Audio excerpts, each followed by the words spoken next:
Hey, what's happening, friends? Welcome to the Aloha Friday Real Estate Show. We are actually gonna kill some time here because our friend Peter had a quick technical meltdown with his computer this morning. But the good news is Ashley and Heidi are ready to go. So we're gonna make some small talk, see what's going on, see how the holidays were, and there he is. We're talking Oh, about this. him, the man, the myth, the I legend made it. himself. Just made it. Man, I had a So beautiful. There's nothing quite like. Thank you, Dylan, for starting this out. There's nothing quite like a meltdown to start your day in the new year. I'll talk more about that later. But hey, thank you all for being here. Welcome everybody. Welcome. You are part of. You are on the Aloha Friday Hawaii Real Estate Show. Welcome, welcome, welcome. Thank you, Dylan, for covering. It's we have got a lot of stuff shown to you tonight. I got a little technical difficulties here still. Let me get my screen share going. And let's see. Let's do it this way for what's now. Okay. oh, There we go. What's that? no, go ahead. I Okay. hear dinging. I'm like, what's the dinging? But it's my phone system on my computer calling me. So It's ending the it's call a right now. great way to start the new year. Welcome everybody. All right, here we go. That's it. Here's what we got planned for you today. Okay, so and I've got more technical issues. Dylan, you may have to. We'll worry about it later. I can't. You know what? If I share the screen now, it goes like this. It shows you, but that's okay. So I'll go. Maybe I'll close out and come back in. And you should take over. okay. I think. Yeah. Should be okay. Should be all right. I'll All be right. right back. Thanks everybody. Thanks everyone for hanging on there with us. Let's see if this works now. Yes, it does. Okay, great. Excellent. Okay. Wow, that's a great way to start the day. Okay, so we got some great news for you today. Got some interesting news. A lot of stuff's been going on since the beginning of the year, since our last exciting episode. We got a market update where our friends are going to be talking about the what's going on in the market and what they're seeing. And we've got some diamonds and deals where we're going to be talking about some great properties that you want to know about. And we're going to close with some motivational thoughts. This is our first podcast of the year. Our broadcast of the year. So let's warm up as if I need more warming up now. Jeez. Let's warm up. Let's say hello. We got Heidi Dollinger, who is from Maui, and we have Ashley Wasan, who's from Oahu, and we got Dylan Nonaka is from the Big Island. Why don't we go counterclockwise? Heidi, how's the coffee today? How's Maui today? How are you today? It's a gorgeous day on Maui, Peter. And as you know, I'm very passionate about Maui coffee. That's usually how I start my day. I'm actually drinking Kona coffee this morning from the Big Island, and it's really great. So I highly recommend this as well, I have to say. But I do love my Maui coffee. So Hawaii has so much great coffee. You know, when I first moved here, I had my first real cup of coffee, and I couldn't believe it was even possible because mainland coffee is all like Folgers in the can until you come over here, and it's like it's beans, it's ground, etc. So thank you, Heidi, for chiming in, and thank you for being here. Ashley, how's Oahu doing? How's the windward side? How's the weather? How are you? It's beautiful. This is like the best, I'd say, winter that I've experienced on Oahu for some time now. It's just enough rainy where that the weather shifted a little bit, but it's overall still very warm and inviting. And I don't know. I think that it's perfect, probably the most perfect December, January I've experienced in the last 15 years. Yeah, I completely agree. It's been actually amazing. It's been remarkable how that weather has been. So really stoked about that. Dylan, give us the update from the Big Island there. The Big Island, and you're going to talk about this in the news, I'm sure, is foggy. That's the update, is that the volcano is back on. It's crazy how foggy it is. We were definitely spoiled for a while there, for a few years, actually, with really nice, clear skies. But, man, it's been very, very foggy. But the bright side is, I'm always looking for the bright side. The sunsets are crazy. When the fog is here, the colors in the sky from the sunset are just absolutely amazing. So that's the bright side. But yeah, definitely everybody's excited about the volcano. Lots of folks been traveling up there and looking at it. And from what I've heard, I haven't gone yet. I've heard I had a cousin who was here from the mainland with her husband, and they went up and looked at it, and he was like, yeah, it's like, looks like it's like shooting up like 20 or 30 feet in the air. And I said, you're looking at like something that's like 2 miles away. It's like 300 feet. It's like small, so it looks like it's not very high, but I'm like, that thing is going off crazy. So yeah, that's the big news in the Big Island. Yeah, I was thinking about you actually the other day about the VOG, because we were it was a VOG day because we had Kona we got Kona winds here.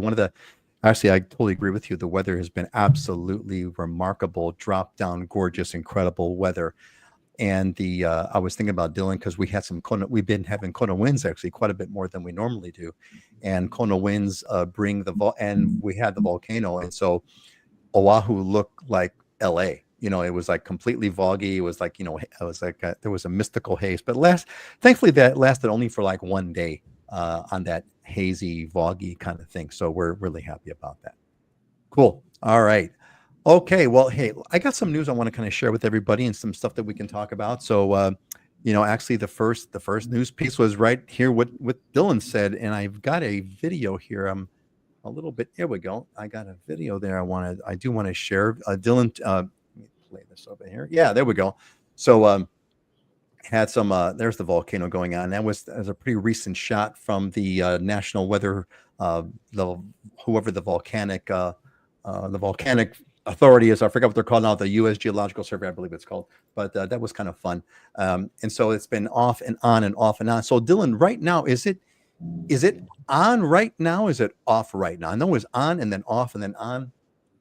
As of yesterday, it was still on, but it has kind of been like taking a break for a couple of days and it'll go off again. So it kind of depends on the day. And that's the really cool thing about it, is if you come and visit, like, it's really, you get lucky. If you get to see it actively going off, it's a lucky day. So it's not like it was previously, right? I mean, the previous from like 83 to 2018, it went off continuously pretty much. And you can see it anytime, sometimes more than others, but recently it's been way more sporadic. Yeah, I was kind of curious about that, but anyway, so that was part of the big news, that Kilauea is off and on and off and on again. And of course, the other big news, if you haven't already saw it, is we had what's called the Eddy. I'd be curious. Ashley, you lived on the North Shore here. I got a quick video here I wanted to share about the Eddy. Let's try it this way. Does that work? Yeah, cool. So Ryan DeSexis has a great YouTube channel. He does a great job of doing drone shots, and you can see some unbelievable drone shots here of the Eddy Aikau Invitational, which is definitely a what do I call that? A bucket list item, a must do item. If you ever get the chance to do it, it's amazing. Ashley, do you have a Eddy Aikau Invitational that you've attended, story you want to share? I went to the last one when I lived up there, and I got to sit in the hillside, and it's incredibly powerful. Just the IRL experience of hearing the waves and just feeling the mist of the ocean. It definitely adds another element to it. I don't have the best eyesight, so I didn't have binoculars. I actually like watching it from the TV a bit more, and you aren't shoulder to shoulder and bumping everyone. It's gotten pretty crazy where like you have to camp out overnight or know where to go. And we just happened to know where neighbor to walk through behind their house and park at their house. So we got lucky. But if we didn't have it, I don't think I would go again, just because finding parking is just such an unreal experience. But it is something to do. It's a bucket list item. My girlfriend's kids, they're still young and willing to camp out and be uncomfortable, and they made it out there. So they loved it. Willing to camp out, be uncomfortable, rub shoulder to shoulder, not see anything, have insane parking, have insane crowds, 3 hours to get there and 3 hours to come back, and all the other adventures. But yeah, it's a great point. Hey, speaking of great points, I've been a little bit off my game here because I had a major technological meltdown. But I did want to say a hello to our friends who are with us again today. So Bob Carl, hey Bob, welcome back, buddy. Bob is Happy New Year. Hau'oli Makahiki Ho from Hawaii Kai Peninsula. Welcome back, Bob. Good to see you. And by the way, if you're with us, please give us a shout out. We'd like to know where you're from. Let us know that you're here. We want to see and say hello to everybody. And our good friend Michael Lada is back. Aloha from San Diego. Welcome back, Michael. Great to have you here with us, and happy New Year. Hau'oli Makahiki Ho. And Susie Q's got the coolest the coolest name spelling over there, Susie Q. Aloha and Happy New Year. Thank you, Susie. We are really glad that you're here. We're glad that all of you are here. Please make sure you say hello so we can also say hello back. It's a great moment. It's a great moment to kind of start the new year on some really fun stuff. So speaking of more really fun stuff here, going back to my news cycle here, I've got something that, a snowball's chance in Hawaii, except for the Mauna Kea, but a snowball's chance on the beach in Hawaii is we have lower taxes coming, lower income taxes are coming to Hawaii, which is absolutely amazing. Hawaii's a deep blue state. Deep blue states don't lower their taxes. Hawaii did, apparently. And our governor, Josh Green, God bless him. He, I believe the quote I caught was like, we are going to become the fourth lowest income tax state in the country. How this all happened is beyond me. I'm just grateful as all heck that I can be. And that's that. And on a very, very sad note, very sad note, and I'm curious about this is maybe a discussion that we could all have here. It's a tragic event that we had with the fireworks in Honolulu. Hawaii's been like a big thing for everybody about fireworks. Fireworks are so cool. Fireworks are so fun. Unfortunately, there was a tragedy, and there was a drone shot here that caught. It was a family. What happened was a family in the Salt Lake area had a terrible accident, and a bunch of fireworks went off. And I'm gonna just let this play here. You could got this right here. I'm gonna let this play. You can see this is an amazing aerial shot of, watch this house. Something up right here totally goes wrong, and you could see the unbelievable fireworks that are going off, practically at ground level, resulting in three deaths, I believe, and 20 people wounded. It was just a terrible, awful thing to kind of happen on New Year's Eve. Will happen anytime, but very tragic and very sad. And we are our great condolences go to the families that are suffering. I couldn't imagine a worse tragedy strike. And I know this is going to bring on a whole bunch of issues about fireworks and why they should be illegal and all that kind of stuff. And it's a great discussion that I actually would like to have if you guys are in the mood for it. But I'm going to end this on a positive note. There was a really heartwarming story of Lahaina families. Apparently there was a couple of nonprofits that got together and they gave round trip tickets. There was a bunch of families that lived in Hawaii, in Lahaina, that had to leave because of all the wildfires and all the things that occurred. They got relocated. They lost their homes. They lost everything. And their out was to go to the mainland. I don't know if it was back to the mainland or not, but they went to the mainland. They were living in the mainland. But there was a bunch of nonprofits led by Maui United Way with Alaska Airlines, Hawaiian Airlines, brought back and paid for 14 families to come back to Hawaii for the holidays. And that was a great moment, a great heartwarming event, and something that we can all feel good about. So yeah, with that, let's get to some discussions and kind of see what's going on. We got our market updates. First, I'm going to say hi to Chris West. Chris, welcome back. Chris is a member of the Islander Ohana, a recent alumni graduate of the Islander Ohana. So welcome back, Chris. Good to see you. And let's do let's get our market update going over here. Let's talk about kind of what's going on market wise. Why don't we go Dylan and then Ashley and then Heidi? What's been happening? And also, I would, because this is the beginning of the year, I would like to get from you folks some sense of a prediction, some sense of like, how do you see, not so much a prediction, but what do you see coming in 2025? Let's put it that way. What do you see coming in 2025? Anything you'd like to kind of say for people to think about, people who are looking at buying a home or investing in Hawaii real estate? What do you have to say to those people about, what you see happening in 2025? So market update and some sort of a 2025 forecast. Let's call it a forecast and not a prediction. Forecast. Dylan.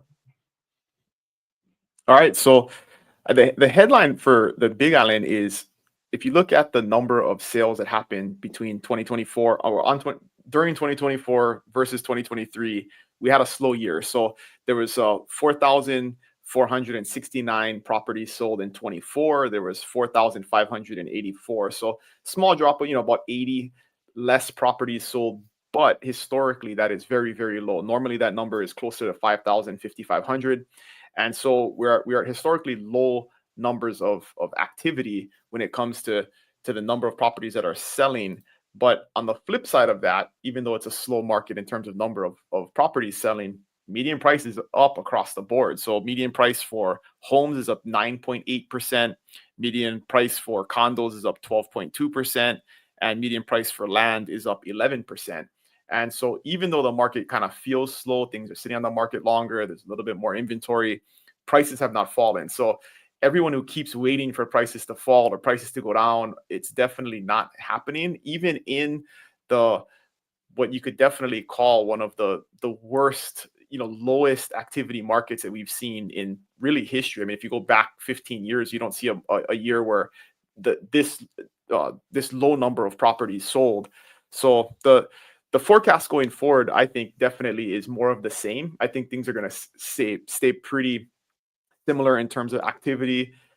Interest rates, I don't think, are going to go down. All of the forecasts are showing them pretty much staying around where they are, maybe down a little bit, like, a quarter point, a half a point, nothing crazy. But really, you can't go anywhere but up from here. I mean, we're at as low as you can possibly get just from a property transfer standpoint, right? People die, people move, people have to upgrade, people have to downgrade, and we're at a very low number of just properties exchanging hands. And so we're probably going to have more next year. But the big piece of advice, I think, for folks that are thinking about or in the market is don't wait. I mean, you're just going to pay more, right? I mean, you're going to pay more if you wait for interest rates to go down or whatever thing you're waiting for. If you're ready, willing, and able now, you definitely want to do it. You wanted to do it in 23 when the market was slow. You want to do it in the beginning of 24, and I would say don't wait to the beginning of 26. Do it now if it's something that you need to do. And prices will probably continue to rise at the rate that they've been rising, regardless of how many properties are selling. Never bet against the Hawaii real estate market. That's my rule of thumb. You always never say that. bet Yep, against absolutely. the Hawaii. Yeah, never bet against the Hawaii real estate market. Just like I wouldn't bet against Elon Musk, I'm not going to bet against the Hawaii real estate market. It's been an unbelievably resilient thing. I remember, and really, and timing. Timing is a strategy that doesn't work even if you think, like, for example, that you're a stock market expert. Timing does not work on, everyone advises against the timing issue. I think Heidi had a great line. I can't recall it verbatim, but maybe Heidi can remember it. The best time to buy is when you're something like really nice, like the best time to buy. I don't know about Heidi, what you say. The best time to buy is when you're ready to buy and you've something. I forgot what it is, but remember Heidi? Yeah, I mean, the best time to buy is when you are ready financially and it's the right time for you. I mean, you can't time the market perfectly. Like, you very rarely could time the market perfectly. But if you're investing for the long term and you want to be somewhere a while or hold on to an investment for a while and you're ready, that's the best time to buy. Now, if you're not ready, it's never a good time to buy, no matter what the market's doing. That's it. So get ready is my advice. Get ready. My oldest daughter has just bought her first house, and she's just like loving it. She's loving it. She loves the idea. This is to Ashley's point, who's brought this up many times about not paying rent. She loves not paying rent. She loves not being a tenant. So anyway, thanks, Dylan, for the update. So Dylan, a headline summary of what's your 2025 forecast or prediction? More of the same. More of the same, which has almost been like the theme of this show since the very beginning. It's more of the same. Yeah, unfortunately, nothing too sexy in terms of headlines, but more of the same. Nothing too sexy. Well, we like not sexy headlines. Ashley, what's the update? Give us the update for Oahu and what you see the market, what's going on with the Oahu market, and what's your 2025 forecast, or I should say prediction. What's your 2025 prediction? So we closed out 2024 with 578 sales. We talked about this over the show in the last couple episodes about how we were seeing a slower November and December than we anticipated. Just for comparison, in December 2023, there was 501 sales. However, we ended up closing out the year with more sales in 2024 than 2023. And so that's a big indication of how strong our market was here on Oahu. For example, for single-family homes in 2024, we had 3,065 sales. In 2023, that was 2,885 sales. Condos, we had 4,613 ending the year. In 2023, we had 4,768. There was only about a 150 condo difference between the two. So you see this slight decrease in condo sales, but overall, we had a very strong 2024. For 2025, I think it's going to stay the same. We do have slightly higher days on market. We have more inventory for people to choose from. All that means is that people just need to anticipate holding on to the home a little longer and having, possible negotiations on terms, because there's more to a contract than just price, right? So we're not seeing huge deviations on list price. We're not seeing people sell far below their asking price, but we do see people negotiating on terms more. I think that'll still stand true for 2025. And I think that the rates will be some small variable, as they always are. So the news will follow suit with, buyers will follow suit with the news. But I anticipate us probably having a very similar year to 2024 this year. So again, that reinforces the more of the same prediction that Dylan has given. I'll tell you, there's one thing that's quite interesting to me is that, we've been doing this now for really since COVID. So we're going on our 5th year, if not, we're going on our 5th year of this show, which is remarkable in and of itself. But that's the one thing that's like a constant theme, the house relatively stable that the market has been, despite, crazy things happening, COVID being, one of them. And even to Heidi, we had the worst disaster in history, Hawaii's history, in Lahaina, and yet the market was relatively resilient, and even more so. So it's really a remarkable part about Hawaii real estate. Very, very stable. Heidi, what's your update? What's your Maui? What's the Maui market that you want to report on? And what's your prediction for 2025? Are you gonna stick with the group and do the more of the same, or is there different things that you see on the horizon? Heidi, what's going on? Well, my headline is 2025. It's going to be a good market for buyers, and I would say a better market for buyers than in the past few years. And the reason is that buyers have more choices. There is simply more inventory available, especially for condos, but both for homes and condos, which gives buyers an opportunity to shop around, find the property they really love. Our market's amazingly resilient, like Oahu and the Big Island. Number of sales on Maui are pretty low compared to historic records. But people always have reasons for buying and selling. And the top reasons people have for buying and selling usually has to do with what's going on in their lives and their world, not really anything to do with the market. So I think if you're looking to buy in Hawaii in 2025, get connected with the great real estate agent, because all the micro markets work a little bit differently. We've been seeing a lot more price reductions. Doesn't always necessarily mean prices are going down. It just means the sellers have initially priced the properties too aggressively, and the rate of appreciation it is slowing compared to what we saw coming out of COVID. So get connected with the great real estate professional. That's it. That's for darn sure. Get connected. Well, and I would say, yes, get connected to a great real estate professional and get connected to a great network of people that you're going to need to make this purchase happen. It means banks, it means appraisers, it means inspectors, it means all kinds of those other things that you're going to need. Get connected with a great network, which typically comes through a great agent. So Heidi, so what's like an example? So can you? I was curious when you gave an example when you mentioned that some people have kind of priced their homes a little bit too aggressively. How do you do you have an example that you can share that gives us a story to tell that of recent memory of something that you've seen that occurred and an opportunity that someone was able to take advantage of? Can you tell us a story? Can you tell us a little story?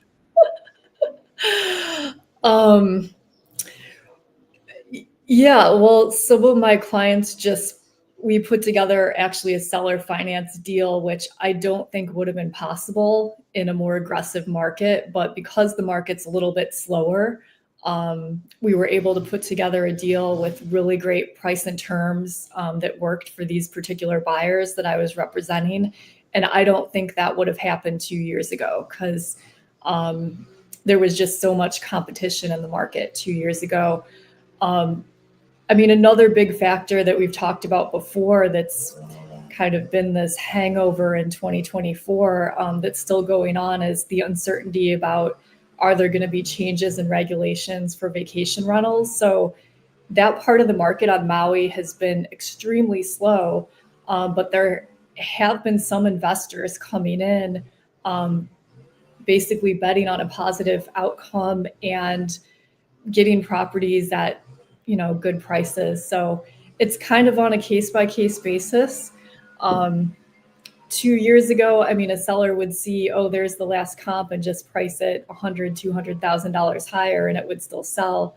I mean, we're definitely not seeing that today. I mean, you really have to look at the comps and historical sales and be attuned with what's happening in the market. So this goes back to Ashley's thing of terms, right? Terms is what makes the deal, what kind of makes the deal happen, which is kind of interesting. Heidi, I didn't get your headline prediction for 2025. What was that again? It's a good market for buyers. Good market for buyers. All right, that's a great summary there. Excellent. Anybody else have anything else that they want to kind of throw in but before we move on past the market updates and past the what's going on? Ashley, go ahead. I do think that we have some variables we need to consider, like the non-occupancy tax. Once that comes back into play on the table, there'll be some things that'll affect what the buyer pools are. And, we always have something up the politicians' sleeves, right, that affect our market, but I don't think it'll be something huge. I'll be able to give more insight on the next show with our statistics of the buyer pools, but I know that there's a lot of buzz on, foreign buyers purchasing up the land here and everything. And I do want to say, just we don't have the second half of the year, but from the first half of the year, we had 4.3 billion in sales for just Oahu alone. And Hawaii the residents here were 3.4 billion of that. So there's only about 1 billion in sales outside of Hawaii residents. And that was divided amongst the top 3 states that had purchased here were California, Washington, and Texas. And then the top 3 countries that had purchased outside of residents were Japan, Canada, and Korea. Japan far, outweighing with 88 purchases versus Canada's 21 versus Korea's 6. And China only had 3 sales. And this is for, just Oahu alone and just for the first half of the year. Next show, we'll have a full year landscape. Yeah, that should be. Yeah, there was a little bit of that came up in the media. That there were some concerns about foreign buyers, which is interesting. Of course, there was. Yeah, are they Chinese foreign buyers? Japanese buying real estate. That was like from the 90s. The 90s are calling you back here. 1990 was like Japanese were buying real estate like crazy. For perspective, 5,132 sales, the Japanese bought 88 homes. Out of 4.3 billion in sales, they bought about 100 billion in homes.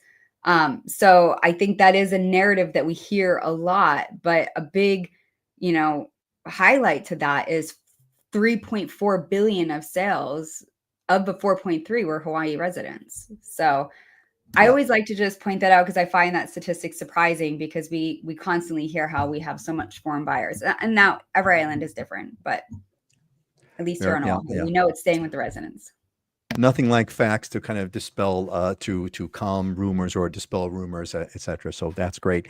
Hey, before we move on, I wanted to tell everyone to make sure if you got any questions, this show is for you. It's an Ask Us Anything. I've got a cold topic that we're going to talk about, but if you have questions, if there's anything you want to know about anything related to Hawaii, or I suppose anything else, but go ahead and this is an Ask Us Anything, I suppose. So anything means anything. Don't hesitate to ask us your questions. All right. I wanted to add one piece of information to what Ashley was talking about with foreign being foreign, international versus mainland. But one of the things that, if you dig deep into the stats on that also, is that non-Hawaii residents, if you look at the dollar volume, that number is greater than the actual unit numbers. If you look at per unit, how many units they buy. And what that tells us is that they're buying higher priced properties, right? So what that also tells us is they're not buying properties that like normal people buy, right? Hawaii residents are buying normal properties that Hawaii residents can afford. Most of these outside of the state buyers are buying higher end luxury type properties, which really doesn't affect the the pool of potential homes for local people, because they're not buying $2 or $3 or $4 million homes to begin with. And so that's an important, I think, point to it also, is that, if you look at what segment of the market they're active in, it's not the normal segment that the vast majority of the population is buying in. Well said. Well said. Yeah, that's an important piece. Excellent. Thanks for that contribution. All right, let's move on. So, how did you get here? Did you get here through the website? Did you get the newsletter?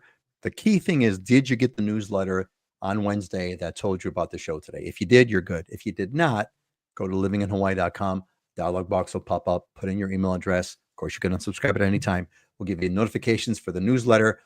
Content that we're always publishing new content. There's new videos, new content all about Hawaii. Living in Hawaii comes out every week, and you want to be a part of that. So sign up for that and be a part of what's going on here with Living in Hawaii. Great. All right. Okay. So what I was thinking about, that with that whole, unfortunately, I think that terrible tragedy of fireworks on Oahu really kind of made it really difficult to kind of celebrate how cool Hawaii is with fireworks. So what I'd want to do is I want us to talk about the big question for today is, what's special about the Hawaii holiday season? I was thinking about this as I was kind of driving around. I saw a bunch of things, and if we leave fireworks aside and we leave that off topic just for a moment, what do you folks, what comes to mind? Let's talk about the things that are unique about Hawaii or special about Hawaii during the holiday season. And I'm going to throw the whole thing for holiday season in. We're going to talk about whether it's Thanksgiving or whether it's Christmas or whether it's New Year, that entire holiday season. What kind of things do you see that are interesting or unique or special? I'll give a quick one, and then I want to hear from you folks. For example, what I thought was interesting was just to see something that we take for granted here, right? Which is people having a party inside their garage. Everyone has, and it's not even a garage, because most people have carports. Having a party, a family get together in a carport. I don't think you have that on. Well, I know you don't have that on the mainland during the winter season because it's too damn cold. But just the simple act, I'm seeing these. We're driving around the neighborhood, and I'm seeing, family, carport after carport, tables and chairs and barbecue, and people kind of enjoying themselves and having fun inside a carport. And I think that's a really interesting thing, a cool thing about Hawaii. Why don't we kind of go clockwise or whatever? We'll just have a conversation. Dylan, you've always got something cool stuff to kind of share. What do you think is kind of like the coolest or the funnest or the most unique thing about Hawaii during the holiday season?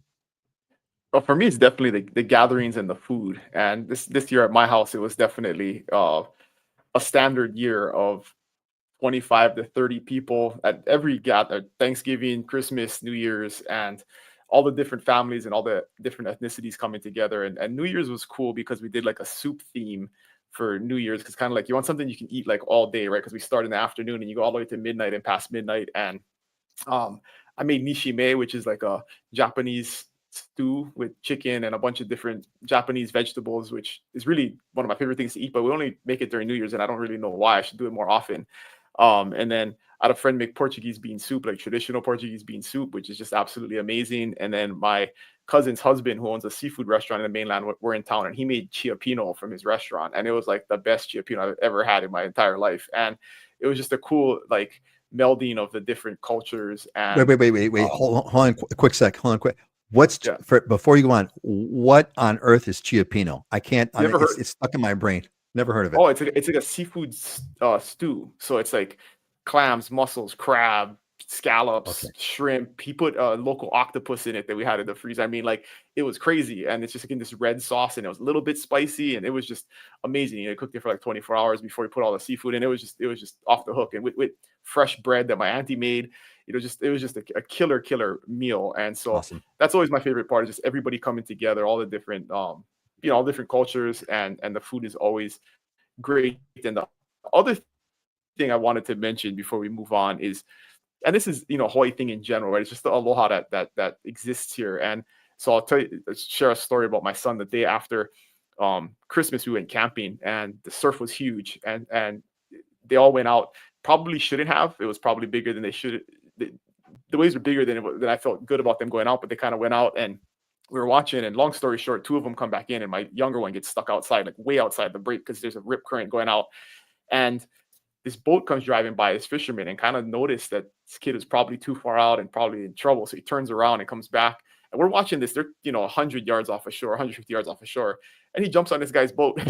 And this guy takes him. So we see our kid, drive away on this boat. And we're like, okay, now what do we do? And he just took him down the shoreline to a calmer area where there wasn't any surf. And he jumped off, climbed up on the rocks and walked back. But, that's the kind of stuff that, I don't know if it happens everywhere where somebody just kind of noticed that this is somebody that needed help and stopped. I mean, and really was a huge help, because I was about to swim out there and risk my life to try and get out to pass the break to go help him. I don't know how we would have got in either if I was out there with him. So just the cool thing about Hawaii and the Christmas season is, you see examples of that everywhere. So. Man, that's a great story that helped avoid a potentially much more serious tragedy. There's nothing Absolutely. more. Yeah. There's nothing more terrifying. As someone who's been surfing most of my life, almost all my life, there's nothing more terrifying than being in stuff a little bit, even a little bit over your head, but like way over your head, not physically, not feet over your head. I mean, ability over your head. That is, and when you're out in that water and you realize that is nothing more terrifying than that. Yeah. Great. I'm glad that's a happy story. Actually, what have you observed that is unique about Hawaii or special about Hawaii that really we don't think we can get like anywhere else?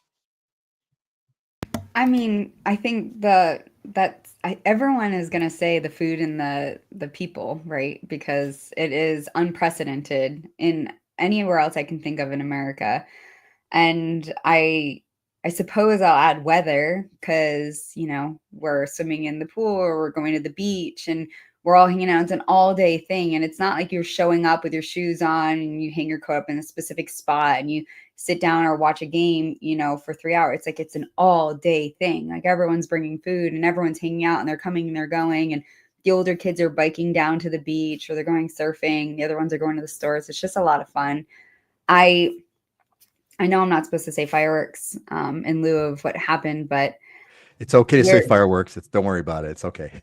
We're, for good, bad, or indifferent, it's very traditional for my other half. He's born and raised here, and he's been doing fireworks since he was a little boy. It's a rite of passage, and so we just have an absolute blast and time of our life. No pun intended. And we're very safe about it as well. And we're not big into drinking. So that's the other thing too, that I don't think fireworks and alcohol mix well. And we're not really a drinking household. So we safely do fireworks from the house, and it is super fun. And it's a tradition that I personally love very much. Yeah, I'm with you. We are going to circle back and talk about that, because I think there's a big issue going on with the Hawaii and the fireworks and legal and all kinds of stuff. And I've got some thoughts on it. So I do want to save that too.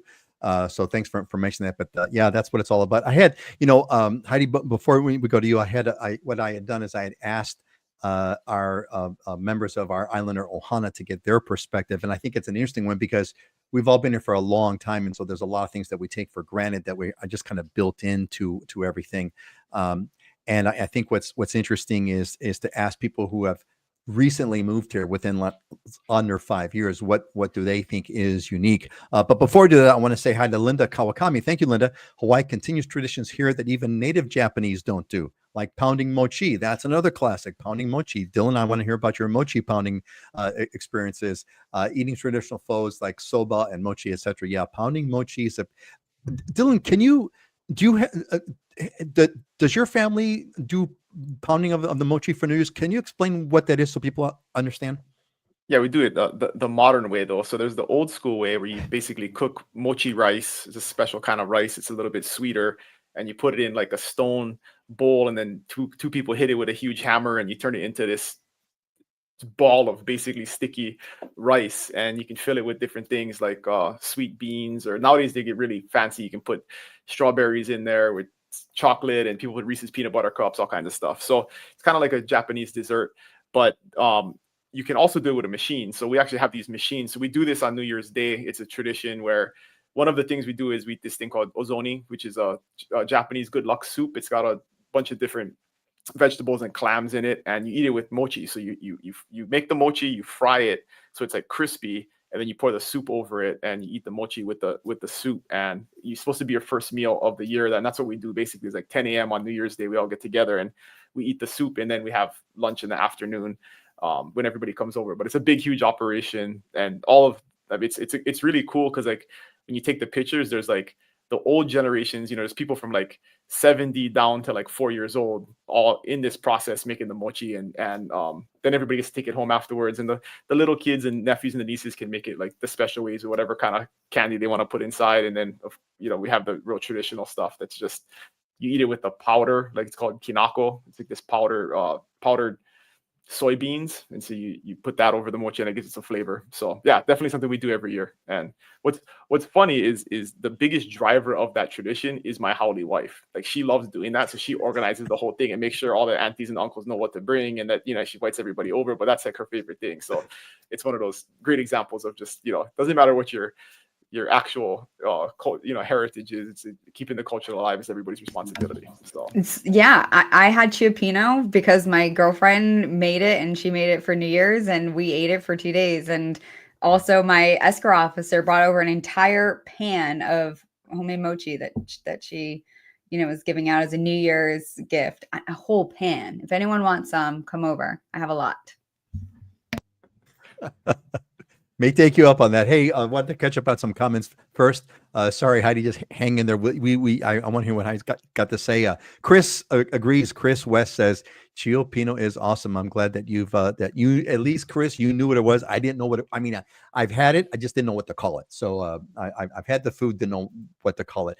Vern and Hannah are here, and they say what's so unique about Hawaii, no matter what the season or occasion is, no slippers and shoes in the house. Yeah, that is that's definitely a cool thing about Hawaii. And a classic, veteran member of the Islander Ohana, I think one of the first cohorts, if not the first cohort years ago, Kinaya. Hey, Kinaya from Austin, Texas. My boy insisted I give a shout out. Happy New Year. We'll see you all soon. Kinaya, that'd be great.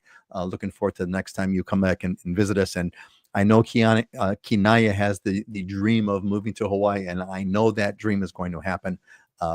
And looking forward to that day. Heidi, what have you observed that is kind of cool and special and probably unique about Hawaii that really doesn't exist anywhere else during the holiday season? For me, I just love all the outdoor parties, and people are just so welcoming and inclusive. I do love mochi ice cream. That is delicious. If you haven't tried it, that's one of my favorites. But I think just the weather is phenomenal. It's a little bit cooler this time of year, so it's closer to 70 rather than 80. And it just feels so fresh. The whales are here, and you can spend all day outside and watch the sunset on Christmas Day. Yeah, kind of tough to beat whale watching. Yeah, you kind of can't up that one. You can't top that too much more. So that's thank you, Heidi, for helping out with that. I wanted to bring in a few of the comments. I mentioned that some of our Islander Ohana folks have contributed to what they've observed is kind of unique, and it's kind of chimes into what we're all saying here. So, for example, Kathy and Ed. They enjoy snorkeling on Christmas Day and seeing turtles. Where on earth can you snorkel on Christmas Day and see sea turtles? I have to admit that one. It's interesting. Now, Auntie Joan gave a great comment, and Auntie Jones, again, these are all Islander Ohana members. She says, I love how invested Hawaii is in celebrating the Christmas season. Friends on the mainland asked me if it felt like Christmas because of the weather. Hawaii goes all out, from the city lights to the Christmas parades, to funny seasonal trees, to decorations all over town. Being able to go to the beach is just a cherry on top. I never kind of thought about that Hawaii actually kind of, does a big deal, but we do. And again, this is one of the things that we take for granted, but we do. There's the boat parade. Heather brought up the boat parade. We have a boat parade in Hawaii Kai where we have where else can you go to see a parade of boats dressed up with Christmas lights? Maybe it happens in Florida. Maybe they do it in Florida. I'm not too sure. But we have a boat parade in Hawaii Kai with Christmas lights. What's another thing over here? I should have gotten a photo of this, but if you folks, you could look it up if you want. Look up the Shaka Santa in downtown Honolulu. I don't think there exists a Santa Claus, a type of Santa Claus who's got shorts on, bare feet, with his toes in the water and giving the shaka. I don't think that exists anywhere else. I think that's a unique Hawaii thing. So I think those are a couple of things that our folks from the mainland have brought up. So good thoughts. Oh, Auntie Joan is with us. Great. Hey, Auntie Joan, Happy New Year. Yeah, I was just talking about your. I hope you heard my quoting you on your Christmas observation about Hawaii. Happy New Year. Welcome back. Let's see. Let's do this first. Let's hit the. I do want to talk about the fireworks, but I want to let's do our diamonds and deals first. Let's talk about our properties and make sure we get like the important stuff in not out of the way, but we talk about the important stuff. Let's get that done, and then we'll come back and if we have some time, we'll talk about the other stuff. So, friends, here we have our good friends over here who have put together what they think are properties that are worth knowing about, either diamond properties or deals, or sometimes both. And so let's go through that right now and get our diamonds and deals. What is this first one that we've got? This Molokai. Wow, cool, awesome. Heidi, what's this?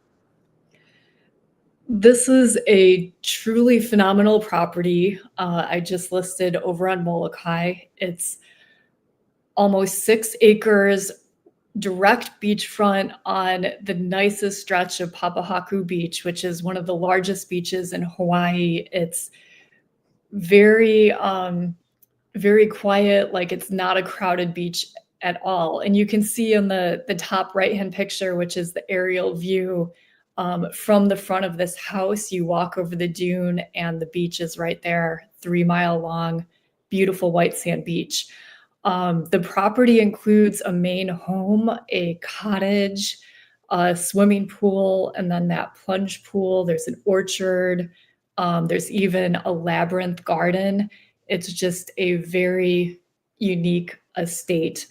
And it's offered at $5,330,000, which it's a diamond, but it's also a deal for this type of beachfront property anywhere in Hawaii. So really excited to present it. Yeah, thanks. That is a deal. I mean, in terms of like, now in the description here, it says 5.95 acres of land fronting the beach. Is that accurate? So it's 5, almost, let's say 6 acres fronting the beach. Is that true? Yeah, this is something you cannot get on any other island, especially not for anywhere close to this price. So Molokai, it's more remote, it's more rural. But if you're looking for privacy, seclusion, and an awesome estate right on the beach, I mean, this is truly, it's a diamond and a deal. Unbelievable. That is, I don't think this is the most unique property that we've had, the most special, rarest, etc. property that I think that we've ever had. So thank you, Heidi, for bringing this. We can all dream of living on 6 acres of ocean front on a completely secluded beach with no one probably around you for miles, I'll bet. That's a great one. Thank you, Heidi. All right, Ashley, boy, we got some great ones going on. Ashley, what do we got over here in Laie? So this is in Laie. This is a duplex. The bottom half is being sold. So something you never often see in Hawaii is a duplex that goes top bottom. It's usually side to side. So this builder, he did top and bottom. You are right, if you see the parking lot in the top right photo, that's the parking lot to their church. And so if you are familiar with Laie, it's a strong Mormon community. BYU, Brigham Young University is here. The Polynesian Cultural Center is here. So you have a lot of students and professors that live in this area. And particularly on this section of Laie is very walkable. So a lot of people don't even have cars. They all walk to everything that they need to go. So you are across the beach, across the street from the beach. You can walk to the college. You can walk to the shopping centers. You can go fishing at Laie Point, and you don't usually see something under $1 million for a home there. This is also right around the corner from the Marriott too. That's really cool. Now, so you mentioned this is the bottom part of a duplex. So, is it like there's okay, it's the bottom part of a duplex, so that means that there's another unit above you, and I'm assuming that unit you don't own, you just own the bottom part. So it's almost like a two-story condo. Is that right? Yeah, so this is a 4-unit CPR. So CPRs are very unique to Hawaii as well. They stand for condominium project regime. It's where you condominiumize the land. And so they can look and act like a single family home, but they are condos. And so this particular part of the CPR includes two attached homes. So the blue house to the right, that's an attached home with the one in the front of it. And then this white structure just finished being built last month. And this is the third and fourth unit of this 4-unit CPR. So the seller is looking to sell the entire building, but each half is $995. So the bottom and top each are 3-bedroom, 2 bathrooms. They're large at approximately 1,732 square feet. They do have designated yard space. They each have designated parking as well. And I don't have the photo in here, but like it does have this really nice primary bedroom with a standalone soaking tub and this really large walk-in shower, dual vanity.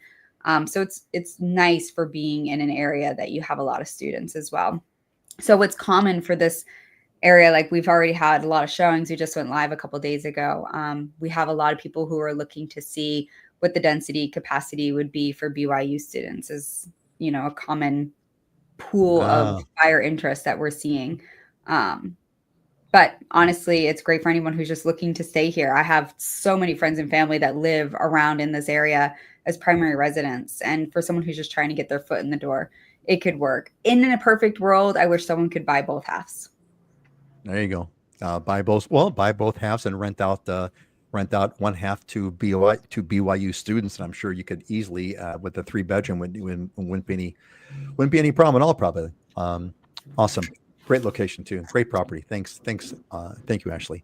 All right. I'm looking forward to now. It's always fun. There's always like a fun mix of things that kind of come together in their own way. We've had this unbelievable property from Molokai, and we've got this really cool home from Laie. So I can't wait to see what Dylan's got for us. So Dylan, what is on deck here? What are we looking at? What is this? Yeah, this is a super cool like estate/mini ranch type property. It's in Kalokomauka, which is almost directly above the airport. So from this house, you can see in the pictures on the left, like the view that you have from the living room and from the kitchen. I mean, you have just a huge 180-degree ocean view looking down. This is at like 2,000 feet of elevation, and it's really steep getting back down to the ocean. So you have a killer coastline view. I mean, sweeping coastline view, and it's on 3 acres. You got this beautiful 4,800 square foot home. It has an attached ohana on it, separate unit. But you have basically like 2 solid acres below it of pasture land, and it's down below. So it's not really in your view, but you have to look down into it. But if you want to have horses or goats or sheep, I mean, it's a super cool kind of ranch type property, but beautiful sprawling home also if you need a home with a lot of square footage. And not common, that 5,000 square foot home is not super common, but it does have the ohana, which is about 1,500 square feet attached to it. So lots of space, beautiful place, but and beautiful area up in Kaloko. It's a huge agricultural subdivision right above Kona, right above the airport. So you can basically watch your friends and family's planes start to approach, and that's when you got to get in your car and drive down, because by the time you get to the airport, they'll be walking out of the gate. So it's super easy to time your airport pickups from here. It's great for airport pickups. I'm looking at that huge, I don't want to call it a lawn, but that giant empty like a pasture space. Yeah. Is that so? Pasture? Do they have like cows on that thing? Do they have animals on it, or right now it's just nothing? Currently no animals. Yeah, but you could easily put some horses in there, or some sheep or some goats to keep the grass down. So they mow it right now, but yeah, perfect for animals. Is it fenced? It is. Might need a couple of updates because the fences are on the other side, other properties. It might depending on what kind of animal you put in there. Horses are pretty easy. You don't need a super solid fence for horses. They don't really go too crazy. But if you get goats, they can be pretty squirrely about crawling under stuff, and you do need a good solid hog wire fence for goats. But you would get goats only if you want them to completely eat everything on your property. Who's that? You mentioned there's some at least one company on the Big Island that that cuts your grass by bringing a herd of goats onto your property and let them loose, which is Yeah, it's so called cool and so it's fun. called goat dozers. And so if you want to clear property of brush naturally, they bring in a herd, they put up a temporary fence, and then release the herd. And it, you leave them in there for a couple of days, and they eat absolutely everything. So it's a great way to clear brush. Absolutely everything. And and there's nothing, and I don't care how good your mechanized lawnmowers are. If you have any kind of like a ravine or steep hills or stuff like that, you can't go up and down that with a mower. But a goat, no problemo, man. Goat will go in the craziest place that you could never imagine. I don't know why I got off on that tangent about goats. All right, cool. Hey, we do have a few minutes. I did want to chat really quick. I want to get your guys' thoughts on the fireworks issue. So actually, I think to your point, and you made an important comment, which is that your other half, it's a generational thing. He's been doing fireworks since he was a kid, and this is the case with everybody in Hawaii. I mean, here's what's interesting. So what's interesting is this: I think the aerials in Hawaii are a great example of an unintended consequence, and the unintended consequence is this. Not too many years ago, maybe 10 or 15 years ago, fireworks were legal. And before that, they were legal forever. I remember walking into Long's Drugs, or CVS Pharmacy of today. I remember walking into Long's and buying a ginormous roll of 10,000 fireworks. And it was a massive roll. And you'd buy it at Long's next to the shampoo, and then you'd walk out with it just like anything else. And, people had firecrackers. It was so wild. You'd have, on, you drive around on New Year's Eve and the streets were literally red. The streets were all red, covered with firecracker paper. And there were very, very, very few aerials. Very few aerials. Yes, they were there, but it was super rare. And now, so we make it illegal. And I think what we're experiencing is something like prohibition. All the right of intentions. Let's make alcohol illegal, but the whole country wants to keep drinking. And so they kept drinking anyway, and it gave rise to mafias. It gave drive to organized crime. It gave drive to all kinds of really terrible unintended consequences. Same thing here. We had firecrackers. They were legal. They made it illegal. It's deeply a cultural Hawaii thing. It goes back to Chinese roots, Asian roots, celebrating the new year, the whole bit. Everyone's going to keep doing it. They're going to keep doing it. But now because it's illegal, well, hell, you might as well get the aerials. If you're gonna be illegal, you might as well get illegal with the good stuff, not the cheap stuff. And so now we have this horrible thing where aerials are all over the place. They are dangerous, and I'm glad that this is the first time that this has happened in years now. People are pretty cool about it because they like their fireworks. But we have this unintended consequence, and now unfortunately, because of this terrible tragedy, they're gonna probably. My guess is they're gonna probably clamp down on it further. I have a contrary perspective. My contrary perspective is, make firecrackers legal again and clamp down hard on the aerials. Let people blow off the firecrackers the way we used to. Let the culture go versus making everybody a criminal on New Year's Eve. All right, I'm off my horse. Dylan, I want to get your take on that. You've always got a good political eye on kind of what's going on. What's your take on either my commentary or the situation? Well, one thing I wanted to add context, right? What of a freak accident this was. So basically, what happened was these folks were shooting off aerial cake. So that's multiple aerials all at once, not just one ball that goes up and blows up. And this thing fell over and shot into the garage where all of the fireworks were stored, and then set off all the fireworks that were in the garage. And this is a party where a bunch of people were. So, I mean, just absolutely insane freak accident. But I totally agree with Peter. I mean, we've seen a rise in. And every county is different. Oahu has like a complete ban on fireworks, which is really ironic, and it's a complete fail of government because they absolutely do not enforce it at all. I mean, if you look at the amount of fireworks that go off, there's clearly zero effort to enforce it at all. But on the Big Island, regular kind of fireworks are illegal, like little fountains that don't go over 6 feet and kind of the firecrackers and stuff. But to raise revenue, they've created a bunch of permits that you have to buy in order to buy the fireworks in the first place, which makes the fireworks like twice as expensive. So what do people do? They just go buy the illegal stuff, because if you're going to spend a bunch of money, it's like, why buy the legal stuff at the same price where you can buy the illegal stuff? And then and there's clearly a huge supply and no shortage of access to illegal fireworks. And so we still see, like we do on Oahu, tons and tons of illegal fireworks. But I would note, I've never appreciated my dad's safety precautions when it comes to fireworks. He for years I've watched him. He keeps the fireworks store, like we do them in the front yard, but he puts them like on the side, on the corner of the house in the carport in coolers. So like we don't take them out of the cooler until you actually go and blow them off. And I just thought he was just OCD and, you know, overly cautious. But now it makes a lot of sense to me why you would do that, because it pretty much prevents those fireworks from being lit off unintentionally because they're inside of an insulated cooler, right? I mean, it's not foolproof, but it's pretty damn safe in terms of precautionary measure. So my dad's smarter than I thought he was, I guess. You know, had your dads had they followed your dad's safety precautions, they wouldn't have had this terrible tragedy occur. I think it's like prohibition. Ashley or Heidi, you guys want to jump in and put your 2 cents on this topic? Anything you want to add? Everybody's staying silent. Okay, all right. Wait, Heidi was muted. I think she was trying to go. Oh, sorry, I was muted. I think especially, I mean, living in West Maui after being here during the Lahaina fire in 2023, it's not very comforting hearing all the explosions. And I think there are a lot of people that still feel that way here. Also, people set off fireworks all year here. I mean, not every day, but it seems like a lot. And I think since the Lahaina fire, it's something I enjoy a little bit less because just also concerned about fire. Like, I mean, right now we've had a lot of rain. It's not really high risk, but especially in the summer when there's dry grass and stuff, I mean, call me no fun, but it just makes me uncomfortable. And I actually lived here a long time before I realized fireworks were illegal. I just assumed they were legal because everybody's setting them off all the time.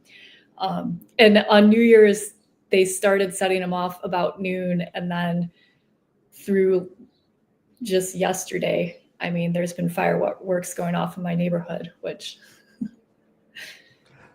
Heidi, look, I totally get it, man. I could totally understand the PTSD related. You just had the most horrific fire that killed, you know, so many people, and to see fireworks going off. Yeah, I completely understand that perspective. It's what I love about the diversity of this group. Yeah, thank you, Heidi, for sharing. Ashley, what about you?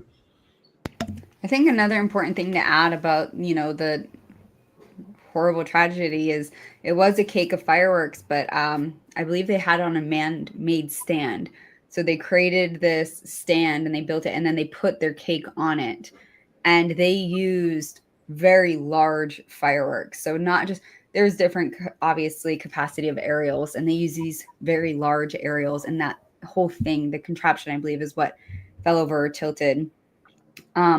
And regarding, like, I do have, although like I appreciate safe, you know, tradition of doing it, and I do personally enjoy it, and I know our family does as well, and it's something that, you know, I know might be short-lived. I don't like when people do it, you know, off season. So we have a lot of dogs. We have 3 dogs and a cat. And our neighbors, you know, have a lot of dogs, and they are going off, you know, days before Christmas. They're going off around Thanksgiving. They go off all year. I can't stand that. And I feel like a Karen, and he's like, leave it be. I'm like, but that's not tradition. It's not tradition to just light them off 2 days before Christmas for no reason. And those people are the ones that are selling them. And you can always tell who's selling the fireworks illegally because they can blow them off and they can use that money very freely because they get them so cheap. And so I feel like if you want to crack down on anything, find the people who are selling them that are lighting them off at all hours of random days, because the dogs, there has not been peace in our home, you know, since Thanksgiving. I mean, it's just so tense all the time with the dogs. At least on New Year's Eve, we can drug the dogs. We can get them CBD doggy treats. We can put them in an AC room, play them a movie. We can prepare the household and the pets for them. But when you're just doing them randomly all the time, I personally can't stand that. I completely agree. Completely agree. I mean, the tradition is New Year's Eve, right? That's the tradition. It's New Year's Eve, and let's say the 4th of July. 4th of July. We don't even do that 4th of July, but every once in a while you have people who sell them that'll just go ham. Yeah. I totally agree. We got a couple of folks here I want to recognize. CD Hollis says aloha and happy New Year, Dylan and the gang. Say there. I'm glad you're with us. And Misty is here with us too. Misty put a little happy New Year, awesome ones. No, the awesome one. You're the awesome one, Misty. You're the awesome one. Thanks for being a part of it. All right, great. All right. Let's if you guys have any final thoughts, go ahead and bring them up. Otherwise, I'm gonna move ahead and we're gonna close up with our we'll wrap this up with our closing thoughts. If you've got some closing thoughts that you want to share, and any New Year's wishes, anything at all that you want to have, any wisdom thoughts that you've got, please share it. Let's start with Ashley, who picked the right graphic. Thank you, Ashley. What do we got? What is this, and what does this mean to you? My assistant did that. I did not mean for that under the circumstances. That's all right. It's all good. It's perfect. It's perfect. It's perfect. It's perfect. Go. Good is the evil of great. I think that we can all become pretty content when things are good. And so when things are good, we tend to not want to make any shift or change. And when you're good, you often are in a comfort zone and it gets in the way of something great. Yes, indeed. And speaking of great, Auntie Joan, may 2025 bring everyone everywhere abundant health, abundant wealth, and abundant love. Amen to that. Thank you, Auntie Joan. That's a great, wonderful. Thank you very much for bringing that up. We really appreciate it. Heidi, what's yours today, and how is it significant for you? So this is just a little thought for the new year in creating good habits for 2025. We are what we repeatedly do. Excellence then is not an act, it's a habit. And I believe this quote is from Aristotle. It's not from me, but just a thought for the new year. And I do want to comment on Ashley's picture. The fireworks being set over the ocean, I'm perfectly comfortable with. Fireworks in the carport, that's what I don't like. Well said. Yeah, there you go. See, Ashley, it was perfect. Your assistant did a great job. It's fireworks over the ocean. It's over the sand. Perfect I mean, spot. I'm conflicted because I also know how much waste and debris and pollution comes from fireworks as well. So that's always in my head when you said bring back the red firecrackers. I mean, all I'm thinking is how much litter that created and goes into our oceans. And when we light fireworks over any place, it litters our oceans. Yeah, you know what? You're right. I was just thinking from a safety Right. standpoint. But yeah, we don't really want them in the ocean either. So yeah, I don't know. I'm conflicted. Yeah, I'm conflicted too. I just thankfully we did survive for hundreds of years with tons and tons of red paper going into the water, and we're still okay. But anyway, let's move on. Dylan, what's yours today? What's yours, and how is it significant to you? I just thought this and I loved it, right? So they were in the season of making goals and resolutions. So here's a pro tip is next to each goal or resolution that you write down something that you're willing to give up to get it. And we had this discussion, and, I think weight loss and fitness is like always a goal of many, many people. And I was having this discussion with some folks on the team. We were doing goal setting, and it came up, and I was like, man, it's so hard to like start going to the gym or starting a new diet or starting this new habit. And sometimes we think like to get a goal, we got to start something, when I'm like, it's not that complicated. Why don't you just stop eating breakfast? Like if you just cut one meal out a day, you take out 30% of the calories you would have intake that day, and then you're good to go. You don't have to do anything. You have to change your lifestyle at all. Just stop doing one thing. And so sometimes I think that's a good perspective is what can I stop doing in order to get what I need, instead of trying to add a new routine or add a new habit or add a new practice or whatever, right? That we always try to build into our world. Excellent. Replace the habit with another one. Replace the habit with a better one, as opposed to adding something on, because adding is difficult. Well, everything is difficult, but replacing is good, because you get the double whammy. You get the minus of the bad thing and you get the plus of the good thing, all within the same place. Well said. Thanks.